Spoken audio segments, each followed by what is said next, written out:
Photo post केलेले आहेत. नाही, मी पोस्ट केले नाहीत. आपला काहीतरी चुकतंय. नाही, आपलं काहीतरी चुकतंय गणित. आपलं काहीतरी गणित चुकतंय. मी असे कुठलेही फोटो पोस्ट केलेले नाहीत. मी अशी कुठलीही माहिती पोस्ट केली नाही.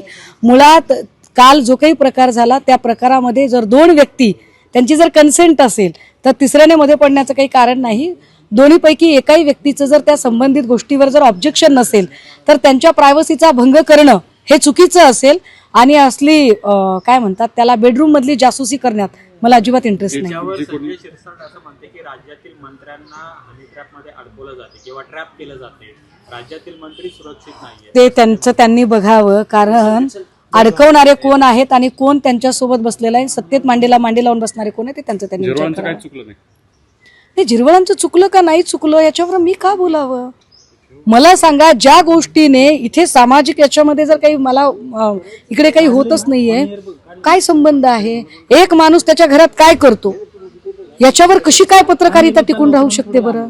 ही पत्रकारिता असू शकते का एखाद्याच्या बेडरूम मध्ये डोकावणं. ही काय व्यक्ती ब्लॅकमेल करते अशा पद्धतीनं. अरे मग ती ब्लॅकमेल करते. हो, पण त्याच्यावर ऑब्जेक्शन कुणी घ्यावं लागेल. ज्या दोन लोकांचा व्हिडिओ आहे त्या दोन पैकी कोणीतरी एकाने घ्यावं लागेल ना. आपण कसं काय त्याच्यावर बोलू शकतोय बरं. ठीक आहे.